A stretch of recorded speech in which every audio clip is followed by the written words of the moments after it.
plus pour le moment, mais on va voir à la fois un point de vue territorial et puis un point de vue plus par aire de prise en charge des patients, montrant que ces outils numériques ont été très, très utiles face à la crise. Donc, sans plus attendre, je vais passer la parole à Carole Glaise et Frédéric Tobiana pour partager l'expérience de l'hôpital de Béziers et plus globalement de la mobilisation des outils numériques sur le territoire de Biterrois. Oui, bonjour à tous et à toutes.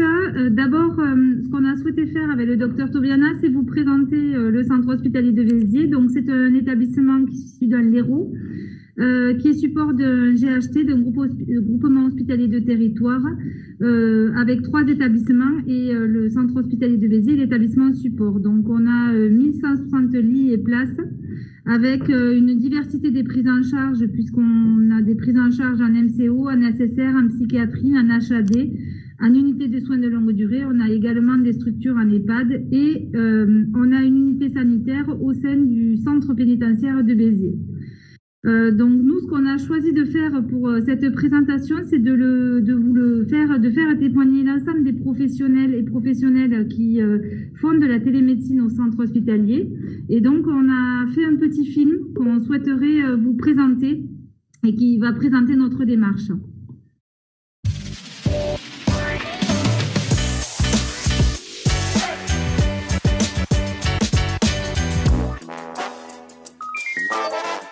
Télémédecine, nom féminin.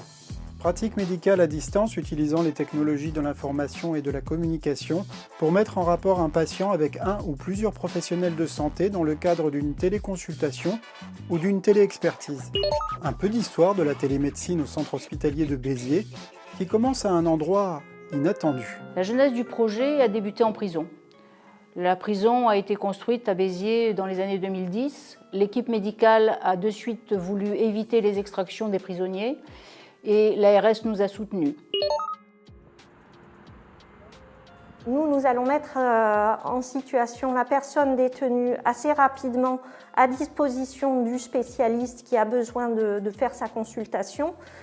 Et nous aussi, on va avoir une économie de moyens en termes d'organisation logistique et de sécurité. Par exemple, ça va permettre à un spécialiste de préparer une intervention très technique, très particulière, en ayant déjà rencontré son patient. C'est quelque chose qui nous a permis de gagner beaucoup en efficacité sur des prises en charge complexes et qui nous permet aussi de gagner énormément de temps en extraction médicale sur site à l'hôpital, parce que ce sont des opérations qui nécessitent nécessairement du temps en termes de circulation sécurisée jusqu'à l'hôpital, à l'intérieur de l'hôpital, qui vont mobiliser nos équipes, qui vont mobiliser aussi un temps d'attente dans les services médicaux. Alors le projet de télémédecine en unité sanitaire date de 2012 suite à un appel à projet de l'ARS et qui a été mise en place initialement pour uniquement les consultations de pré-anesthésie. Le fait qu'on puisse avoir la préparation de certains programmes médicaux en amont par la télémédecine,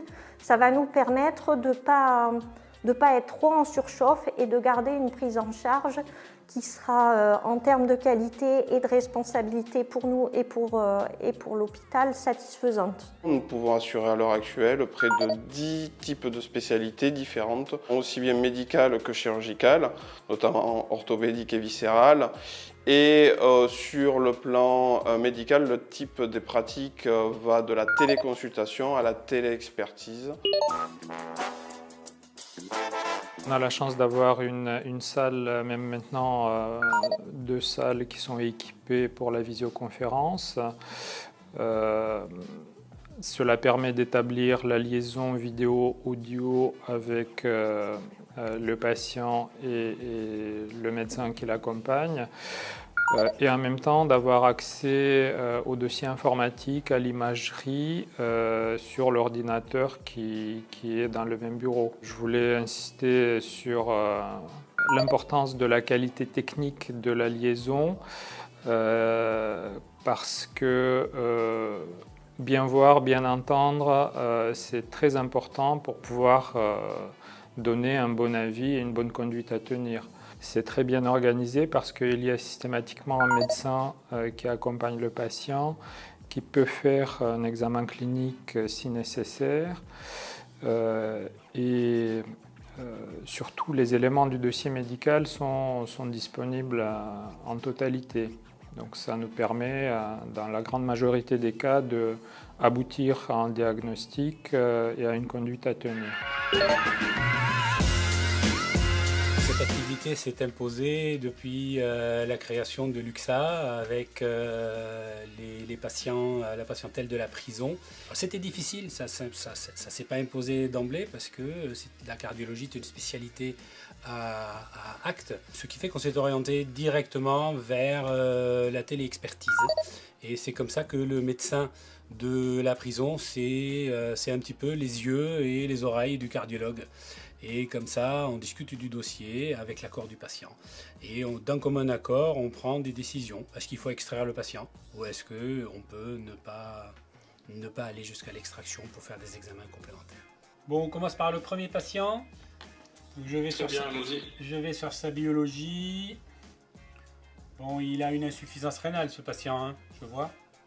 Ouais, c'est un monsieur qui a un insuffisance rénale chronique sur une néphropathie diabétique. Il est dialysé à l'hôpital. Je vois le dossier médical de l'autre hôpital qui est scanné. Effectivement, il avait un bon VG. Ouais.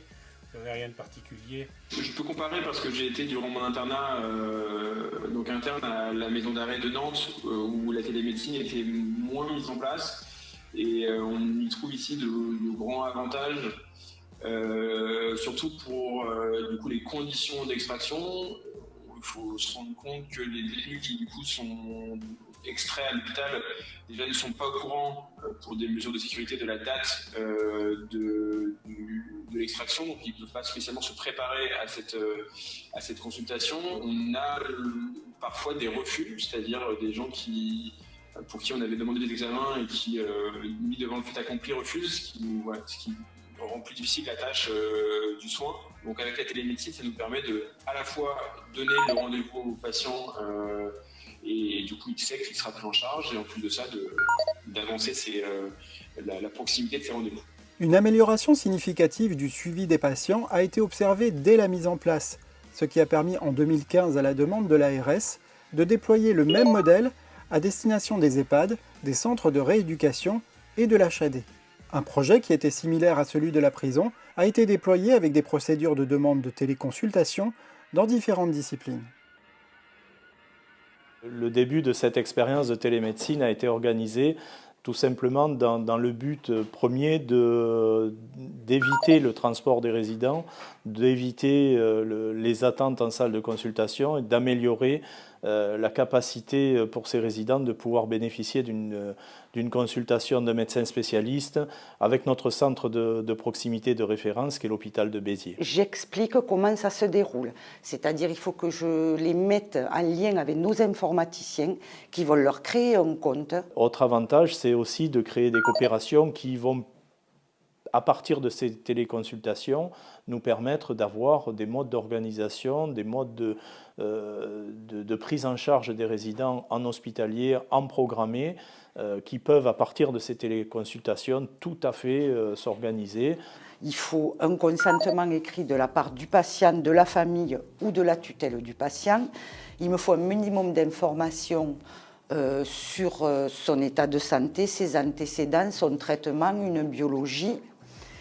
Et après ça, avec ça, la consultation, le jour J se fait. Il y a un compte rendu qui découle de ça, avec ordonnance ou pas à l'appui, et un prochain rendez-vous peut-être quelque temps après. Nous avons souhaité faire un outil simple, une demande par messagerie ou par téléphone, une proposition de date de téléconsultation avec des outils de visioconférence qui ont été mis en place par les directions successives du centre hospitalier. Et nous avons actuellement LifeSize qui nous permet d'avoir une qualité de transmission et de sécurité de transmission qui est exceptionnelle. Le choix de LifeSize nous a paru évident parce que ça répondait complètement donc, à l'adaptabilité requise pour faire de la télémédecine, donc solution qui peut être utilisée dans des salles de visioconférence et solution qui peut être aussi utilisée donc, à travers des tablettes, des smartphones, ce genre de choses. Donc, surtout aussi, ce qui était très important dans le cadre de la télémédecine, c'était les aspects sécurité, bien entendu. L'importance aussi des solutions comme ça, c'est que tout est crypté, bien entendu, avec des algorithmes de cryptage puissants, comme je disais, mais surtout, en fait, on maîtrise de A à Z donc, la solution. Quand c'est des spécialités comme pour les plaies, par exemple, je rajoute des photos. Il me faut insérer des photos. Donc tout ça se fait par le biais d'une messagerie sécurisée. Moi, je pense, en regard aussi d'autres retours que j'ai pu avoir, que nous avons fait le bon choix, c'est-à-dire de garder la maîtrise de notre solution. Voilà, même si forcément certaines plateformes de télémédecine peuvent proposer un tout en un. Le tout en un, c'est bien, mais ça, on n'arrivera pas au niveau de qualité que nous, on peut avoir avec notre système de télémédecine en place aujourd'hui. C'est la mise en évidence du T de GHT, c'est-à-dire le T de territoire, et c'est la vraie valeur ajoutée, je crois, de ce qui a pu se programmer dans les groupements hospitaliers depuis leur création. La téléconsultation permet d'intégrer au rendez-vous les professionnels de santé qui sont au contact du résident et proposer ainsi une évaluation beaucoup plus fine. Ça nous permet d'être présente au niveau de la téléconsultation afin d'apporter au quotidien des informations que le résident ne serait pas capable de donner ou la famille si elle l'a mené en consultation. Ça nous permet aussi d'avoir les consignes du médecin de la téléconsultation pour la suite à donner aux soins, etc. Et ça nous permet aussi d'être en lien direct avec le médecin traitant, lui donner de suite les infos qu'on a obtenues au moment T. L'enjeu est très important, car il permet la prise en charge simple et sans risque de patients qui, pour la plupart, sont des patients fatigués. Donc ça leur évite le déplacement. On peut très bien communiquer les informations à l'équipe soignante et aux patients. De plus, on a la possibilité de réaliser le post-opératoire selon le même mode, donc avec simplement au final, un seul déplacement pour les patients le jour de l'intervention. Je crois qu'il est très important de s'intéresser aux économies, certes, de transport, mais aussi à la qualité de vie des patients qu'on déplace. Et c'est ce qui a motivé mon investissement dans ce projet. Je peux leur demander de mobiliser certains membres, donc comme ça je vois si c'est fluide ou non. Et ça permet également à l'EHPAD de m'appeler plus rapidement pour, par exemple, des troubles du comportement. Les contacts physiques, on ne peut pas les substituer. Mais la télémédecine permet de maintenir un suivi, maintenir les soins. Ça permet de faire une analyse de la ventilation en temps réel. Ça permet de faire une stratégie thérapeutique rapide. Mais l'arrivée de l'épidémie de Covid-19 et les mesures de confinement qui ont suivi ont contraint les équipes du centre hospitalier de Béziers à aller encore plus loin en transformant le projet en opération territoriale. L'enjeu n'était plus de proposer un service qui viendrait compléter l'offre existante, mais véritablement de maintenir le lien avec les patients au domicile. On a donc multiplié les disciplines à la demande des praticiens et des patients. On a effectué des disciplines totalement imprévisibles comme les suivis de grossesse. La crise Covid nous a permis de faire comprendre aux médecins qui étaient réticents et aux professionnels de santé qui étaient réticents l'intérêt de pouvoir développer une activité de télémédecine. Dans la capacité de recevoir leurs patients, chacun a été obligé de s'adapter, mais avec un outil qui avait fait ses preuves auparavant. Comme nombre d'entre eux en témoignent, ce sont avant tout les habitudes des professionnels qui ont été bousculées dans l'urgence, plus que leur pratique. Ça a été le contexte du Covid. Dans le contexte de la crise sanitaire, la situation Covid, avec le confinement, ça fait s'adapter. Une activité de télémédecine qui nous a permis de rester en contact avec nos patients et assurer leur suivi médical à distance. Après une petite période de sidération comme tout le monde, très courte, d'une semaine, on s'est demandé comment on allait assurer les consultations des patientes, puisque très très brutalement, énormément de patientes ont annulé les consultations. Moi j'interviens sur le parcours de soins obésité, donc qui sont des patients à risque. Pour la majorité d'entre eux, finalement, c'était soit des téléconsultations, soit pas de possibilité, ou du moins la possibilité de venir en présentiel, mais avec finalement une certaine anxiété, parce qu'il y a des patients, ils savent qu'ils sont à risque et donc ils ont un petit peu peur de se déplacer sur l'hôpital. Pour nous, c'est une aventure qui est extrêmement importante dans notre vie professionnelle. C'est comment maintenir, en tout cas, une offre de soins, comment maintenir un lien social avec le patient, un lien de soins dans des gens qui étaient confinés. À l'heure actuelle, j'utilise mon box de consultation présentielle pour faire de la téléconsultation, donc je n'ai pas besoin d'énormément d'équipement, juste la webcam me permet de faire une téléconsultation avec mes patients. Les patients reçoivent un lien par SMS ou par mail, et ils ont juste à cliquer sur ce lien et ils accèdent à ma salle de consultation de néphrologie. On a groupé en présentiel les consultations grossesse en même temps que les échographies, et toutes les autres consultations, on les a proposées en télémédecine. C'est donc le portable de l'équipe mobile, donc c'est du matériel très léger, avec un énorme avantage avec le logiciel utilisé qui est celui de l'hôpital, LifeSize. De pouvoir avoir accès à l'ado, soit sur son mobile, son téléphone, soit sur tablette, soit sur l'ordi. Comme on a commencé assez tôt, j'ai fait une petite enquête, mais sur les cas qu'on avait nous. Et donc les ados préfèrent de loin le portable, et c'est ce qui marche le mieux en fait. J'ai vu la téléconsultation comme finalement un outil qui apportait une plus-value, dans le sens où ça réintroduisait la dimension du regard avec le patient, ce qui pour moi, en tant que psychologue, est quand même assez important, même si l'écoute est primordiale, le regard et l'observation sont aussi importants. Au certains moments, on oublie qu'on est en vidéo, on a ce côté, ce rapport humain qui fait, et voilà, donc ça c'est énorme. Je pense que c'était peut-être plus nous, professionnels, qui avions des réticences à ne pas voir en réalité les patientes plutôt que les gens, finalement. Et elles étaient extrêmement rassurées par ce contact-là. Alors il a fallu s'adapter, hein, ça a été, voilà. Mais l'expérience a été vraiment positive. L'avantage aussi là, qui a été développé après la première vague, on va dire, c'est d'avoir pu équiper 2 bureaux du CMP, et qui sont donc en général des espaces connus du patient. Du coup, quand il va cliquer, il va connaître déjà le praticien qui est en face de lui, et du coup, ne pas être perdu dans des repères géographiques, d'observer la pièce, puisque c'est en général la pièce dans laquelle il est reçu en consultation.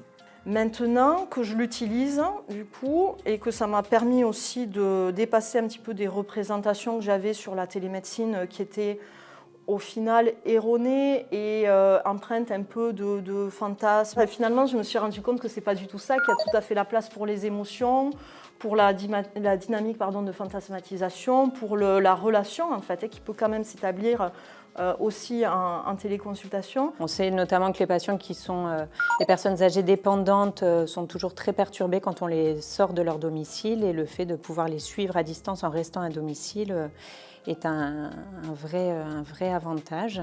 Un autre intérêt que j'ai découvert sur le fil pour les téléconsultations, enfin pour la télémédecine, c'est le fait que certains jeunes qui sont de notre secteur et qu'on commence à en suivre partent en internat. Donc j'en ai à Narbonne, etc. Il y en a qui sont partis en Normandie et qu'on a pu poursuivre le suivi en attente du relais du CMP dont ils dépendaient une fois avoir changé de ville ou voire de région.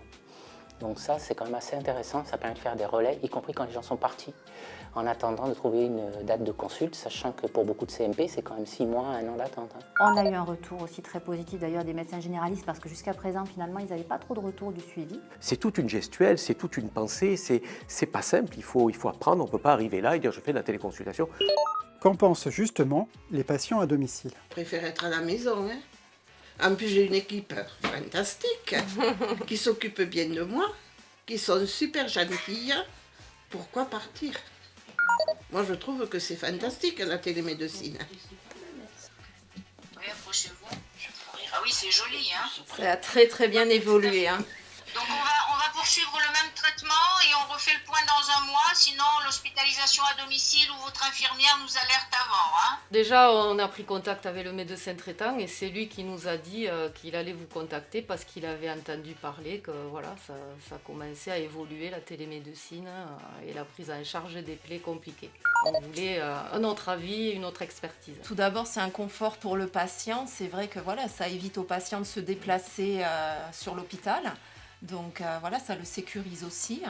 Et franchement, voilà, on prend des rendez-vous rapidement. Quand on a un souci au niveau d'une plaie, je veux dire, la télémédecine, c'est vrai que c'est plus rapide, quoi, hein, pour pouvoir avoir un avis directement, quoi. Vu les circonstances actuelles, donc il vaut mieux éviter qu'il y ait trop de personnes en salle d'attente et cela évite également les transports pour les patients. Initialement, je devais être hospitalisé pour une semaine de formation au mi-mars. Et ça a coïncidé avec le début du confinement. Donc l'hospitalisation a été annulée. Et ensuite, on nous a proposé de faire un échange par vidéo, par visioconférence. Bon, alors je vais sur le lien, donc Kayla Isklo, voilà, on appelle le lien. Donc rejoindre la réunion, voilà. On clique, elles sont là. Non, je vois. Bonjour. Et bonjour, comment allez-vous? Eh bien, ça va. Bon, les résultats, c'est pas tout à fait bon, mais c'est assez irrégulier. Vous avez reçu mon mail, Nadège? Hier, j'ai envoyé les résultats. Bon. Oui, je les ai vus.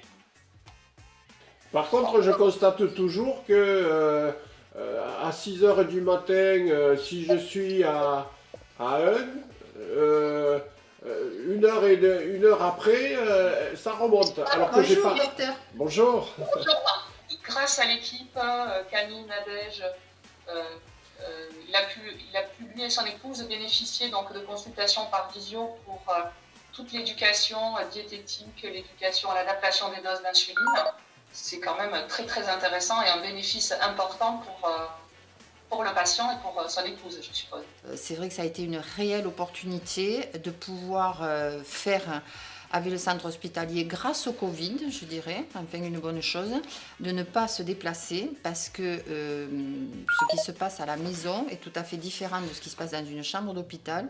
En tout cas, le bénéfice du domicile au-delà du facteur stress, c'est l'alimentation. L'alimentation hospitalière n'est pas l'alimentation du domicile, donc ça nous permet de travailler sur un vrai calcul de glucides, de quelque chose qui est vécu au quotidien.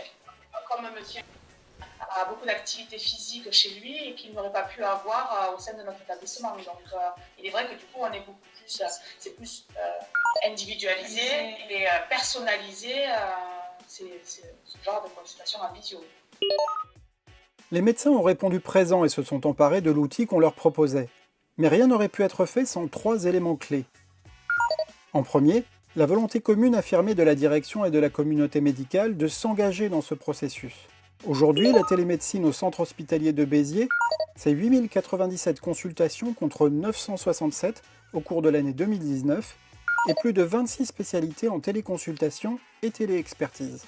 En second, l'interface essentielle entre les patients et les professionnels de santé, à savoir le guichet unique de secrétariat qui recueille les demandes et qui génère les salles de rendez-vous virtuelles, accessibles pour les patients depuis leur smartphone ou leur ordinateur, qui tapent les comptes rendus et les envoient.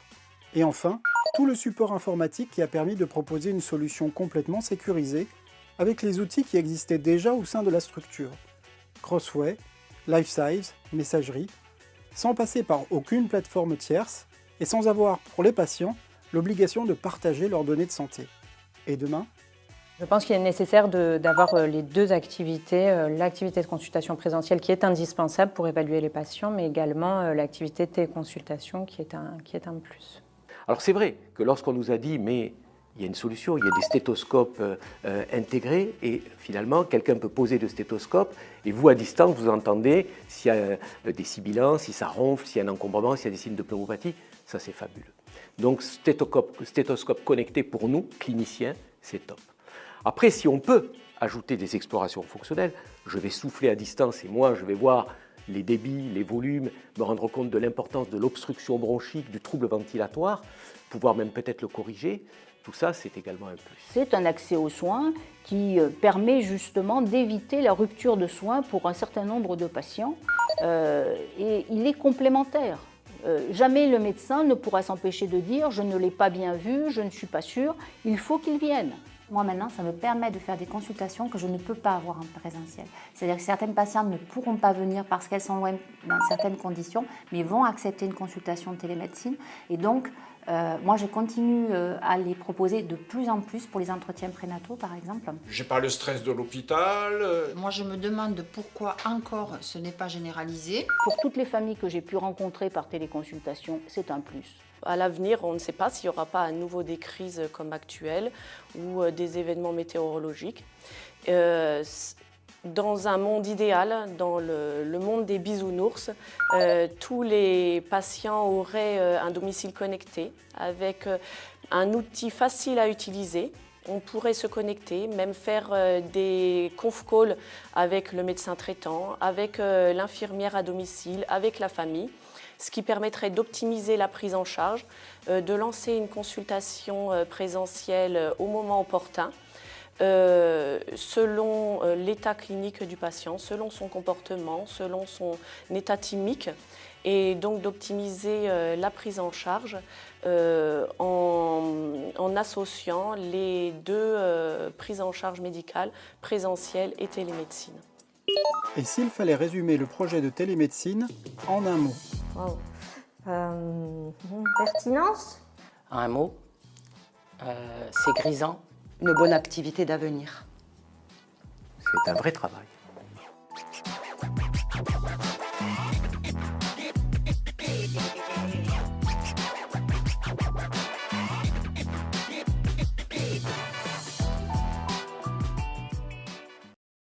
Oui, donc on va vous inviter à vous rapprocher de l'avant-scène. Alors, Carole, est-ce que tu m'entends? Oui, je suis avec le docteur Tobiana. Oui, parfait. Donc écoutez, on va vous le faire a cappella, pardon pour les bugs techniques. Donc j'invitais Carole, si tu peux peut-être avec Frédéric Tobiana, nous dire un petit mot de ce qui a motivé la politique de Béziers, notamment cette volonté de construire un peu brique à brique un outil propre de téléconsultation. Alors, c'est le docteur Tobiana qui était à l'initiative du projet, qui est chargé de mission depuis 2016, qui va peut-être le détailler plus précisément. J'ai voulu faire un outil simple qui soit adapté au territoire et qui permette à l'ensemble de la patientèle de pouvoir bénéficier de téléconsultation, de téléexpertise avec les différents praticiens qui travaillent sur le centre hospitalier de Béziers. On a commencé par la prison, puis on a étendu au niveau des EHPAD pour avoir un certain nombre de disciplines.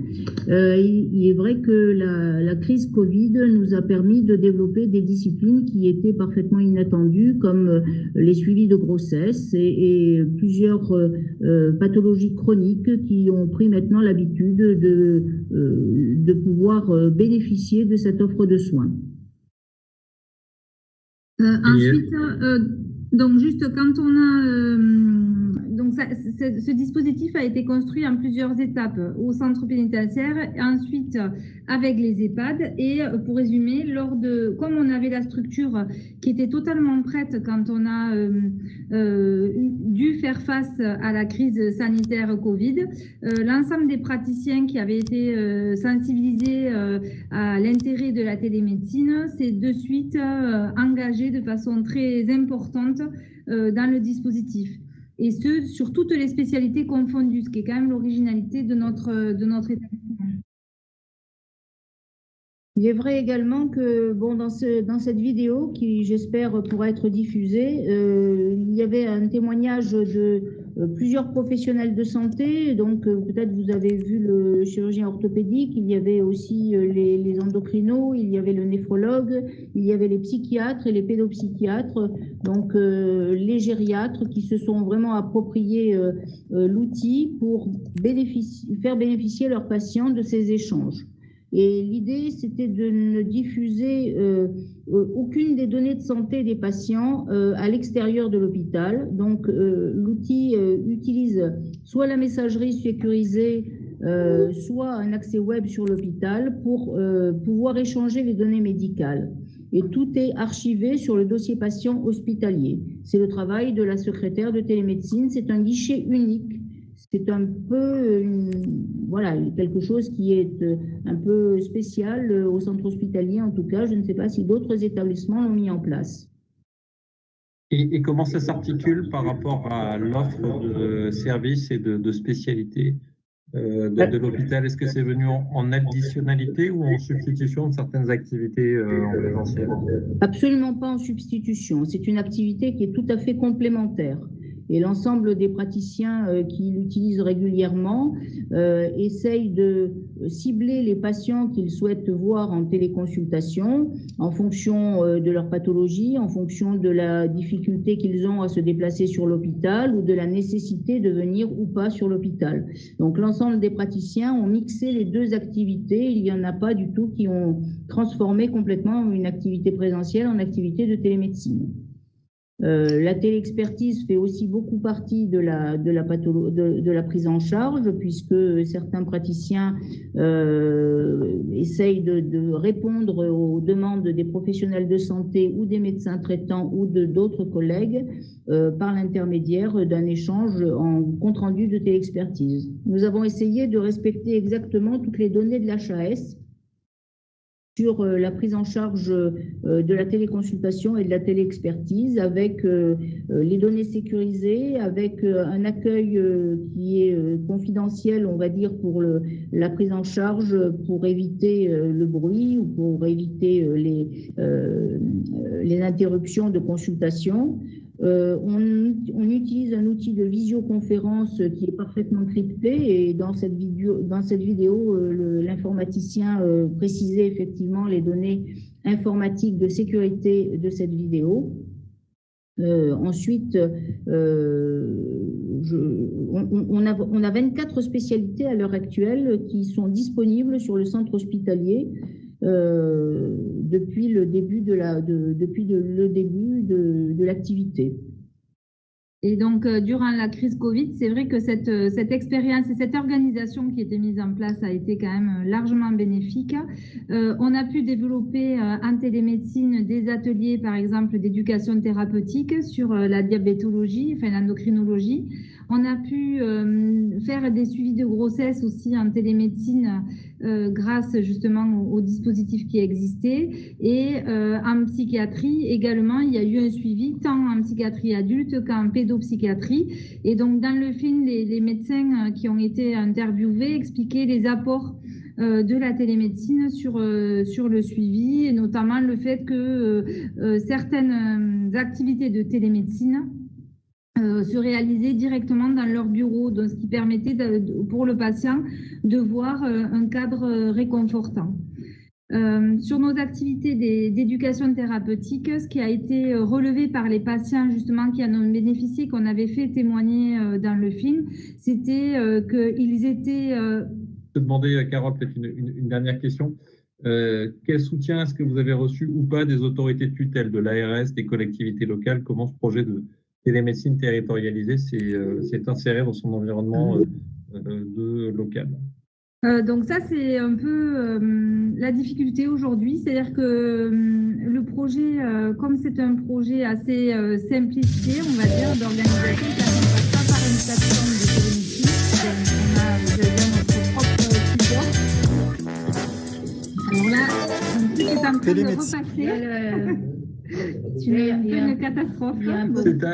Ça devient un problème technique quand même. Ça devient un sketch, mais c'est pas grave. Vas-y, continue, Carole. Donc l'ARS, tu disais des donc aujourd'hui, alors on a eu des financements au début, puisque effectivement il n'y avait pas de financement de reconnaissance de l'assurance maladie des actes de télémédecine, téléconsultation et téléexpertise.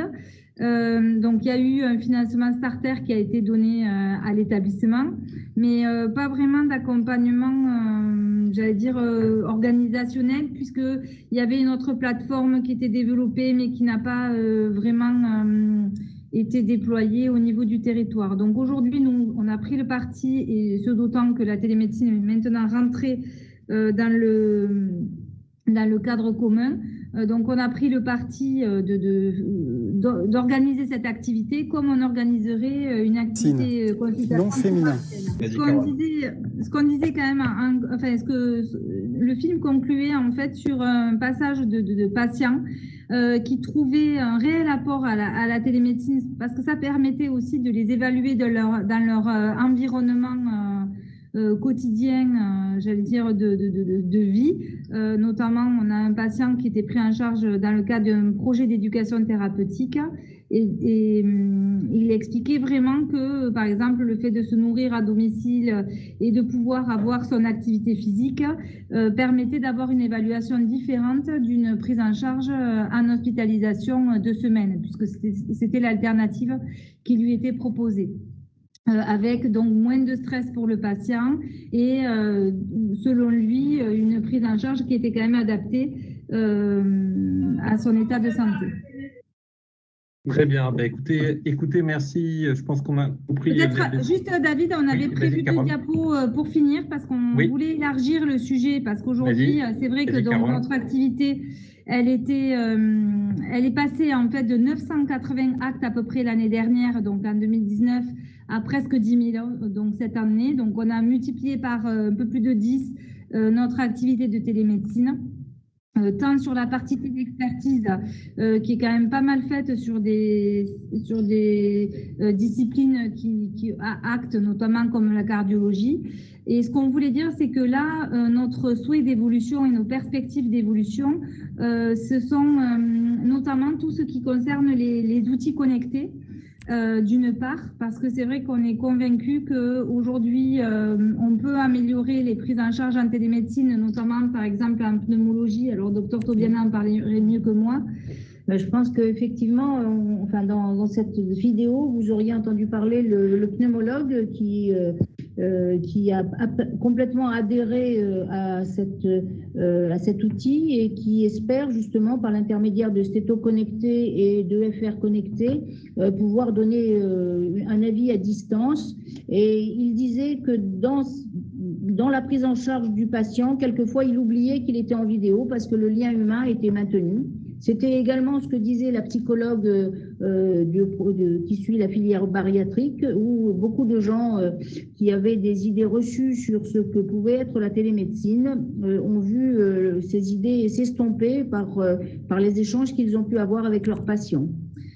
Et le dernier point qu'on voulait aborder en termes de perspective, c'est aujourd'hui le lancement d'une campagne, on va dire, de communication, tant interne au niveau des professionnels de santé qu'externe au niveau du grand public, puisque notre cible aujourd'hui et notre dispositif permet de proposer de la télémédecine à des patients qui sont chez eux. C'est-à-dire qu'on a vraiment élargi avec le Covid, qui nous a un peu obligés à aller plus loin que ce qu'on avait prévu initialement.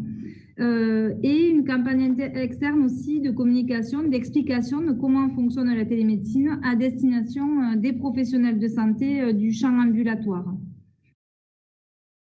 Très bien. C'est le dernier point sur lequel je voulais insister, c'est un peu l'originalité du projet, c'est l'absence d'hébergement de données de santé. Pour pouvoir demander une téléconsultation sur une plateforme, il faut faire une demande, c'est-à-dire exporter le dossier médical du patient. Cela n'est pas fait au niveau de nos procédures de prise en charge. Merci à toutes les deux. Il y aura peut-être des questions après dans la phase de questions. Je vais passer, si tu m'entends, te passer la parole, Marie, pour avoir une autre expérience d'outils numériques mobilisés face à la gestion de crise, cette fois dans le domaine de la prise en charge des pathologies respiratoires chroniques avec le projet de Biosensi que je vais te laisser nous présenter. Donc, aujourd'hui, Biosensi, on est une jeune start-up française. On crée en 2017. J'ai la vidéo de nos amis de Béziers là. Donc, on a développé un outil de télésuivi qui est constitué d'un bracelet connecté. Donc, notre solution s'appelle Bora Connect. Ce bracelet connecté mesure les paramètres cardio-respiratoires que sont le taux de SpO2, donc la saturation en oxygène, la fréquence respiratoire, la fréquence cardiaque. On a aussi la température cutanée, l'activité, le nombre de pas. Et tout ça est mesuré grâce au bracelet sans aucune action en fait, du patient. Les données sont transmises via un lien Bluetooth sécurisé par le tablette ou le téléphone, le smartphone du patient. Et tout ça arrive sur une plateforme qui est hébergée données de santé, qui a des interfaces pour le patient lui-même, pour le médecin, le prescripteur et aussi les autres professionnels de santé que peuvent être des infirmières, des kinés, un prestataire de soins à domicile, etc. Donc aujourd'hui, notre dispositif est certifié dispositif médical de classe 2A. Donc il est fabriqué aussi en France, en Bretagne, et on a intégré pas mal de fonctionnalités sur la plateforme, comme la création de cohortes, le fait de pouvoir proposer aux patients de répondre à des questionnaires de qualité de vie qui sont complètement personnalisables à la fréquence que l'on souhaite. Voilà ce genre de choses. J'avais prévu, alors vous présenter éventuellement les interfaces. Je ne sais pas si... on voit les voilà, slides là, vous voyez les l'écran de slides, droite. ouais. Voilà, c'est ça. Donc en fait, l'idée, c'est d'avoir justement de ne pas forcément noyer le professionnel de santé sous des données, mais pouvoir avoir des représentations graphiques très ergonomiques qui permettent aux professionnels, aux médecins de voir immédiatement le jour où il y a eu un événement et d'aller creuser, voilà, si on a plutôt eu une désaturation nocturne parce que c'est un patient BPCO ou je ne sais quoi, et qui permet une interprétation rapide des différentes données du patient. Si vous pouvez passer éventuellement à la slide suivante. Donc en fait, nous, ce que l'on vise, donc cette solution a été lancée commercialement fin mars, début avril. Donc aujourd'hui, on a un peu plus de 200 patients qui sont suivis par Bora Connect.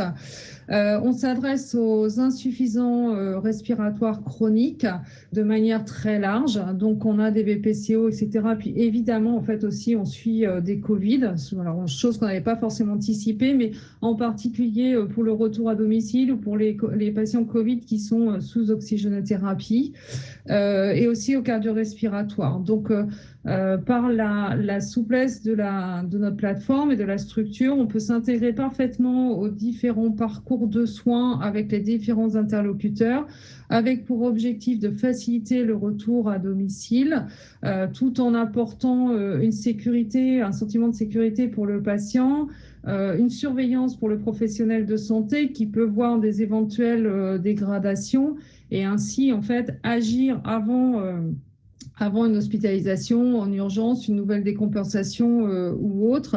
Et ça permet aussi d'encombrer de fait les services des urgences, par exemple. Voilà, donc c'est aussi utilisé dans le maintien des acquis sur la réhabilitation respiratoire, etc. Donc on déploie Bora Connect depuis quelques mois maintenant sur le territoire français. Et Marie, qu'est-ce qui a changé par rapport à ton développement? Alors, ce qui a changé, c'est que donc on suit les patients Covid. Donc là, évidemment, on n'avait pas anticipé ça. On a complètement adapté aussi notre offre puisque notre positionnement était vraiment le télésuivi de patients au domicile en ambulatoire.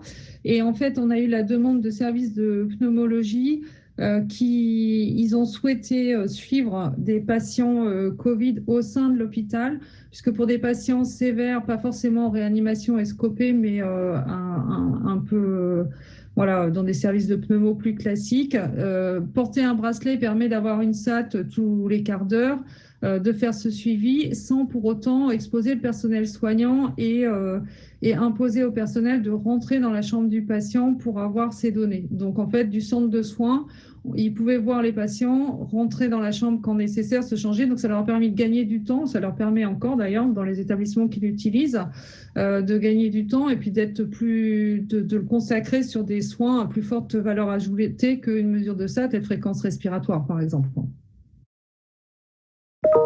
Très bien. Et sur la partie accompagnement des tutelles et stabilité du modèle économique, comment ça s'est passé? Alors aujourd'hui, donc ça c'est il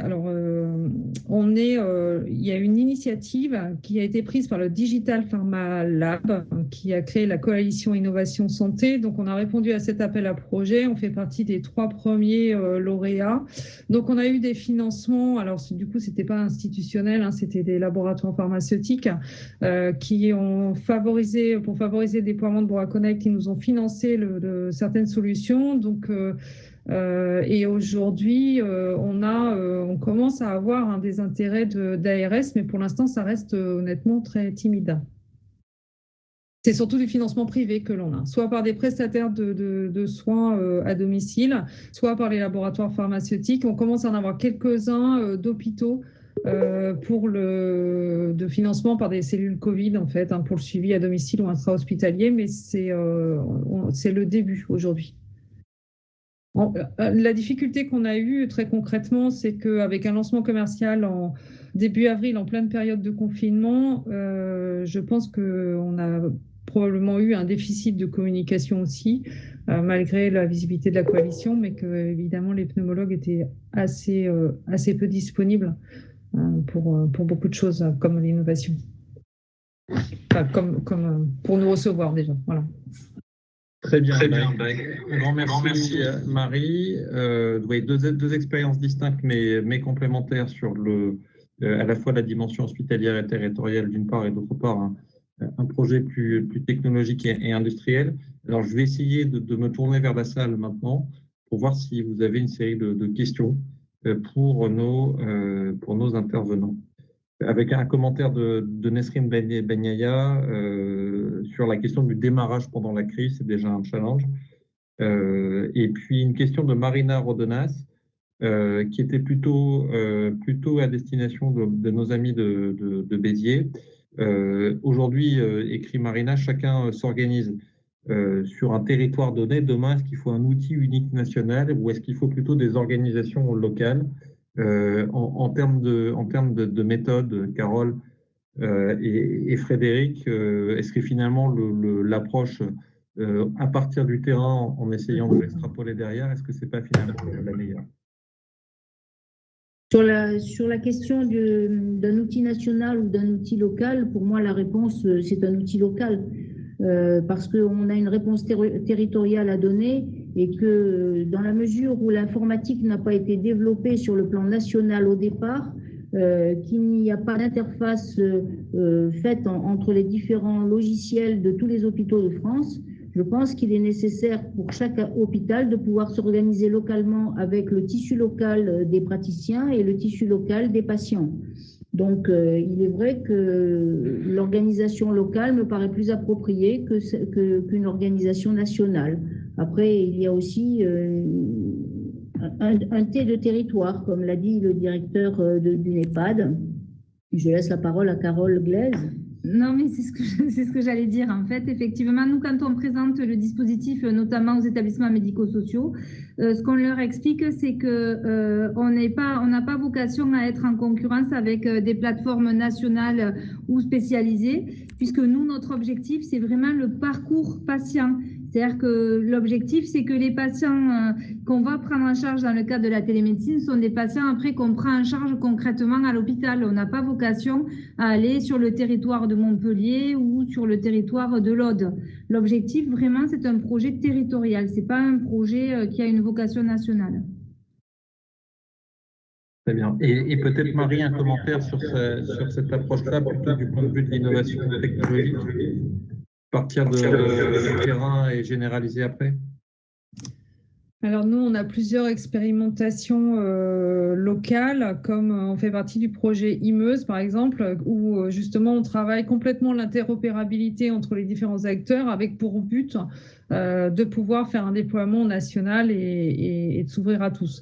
Donc aujourd'hui, nous, notre plateforme, elle est complètement interopérable, etc. Et effectivement, l'enjeu, c'est de pouvoir tous s'interfacer et travailler de commun, et quel que soit le parcours de soins ou les spécificités locales, justement.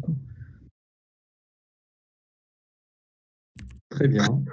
Et alors, Nesrine demande, vous fonctionnez par API? Point d'interrogation. Là, c'est la question plutôt pour Marie, j'imagine.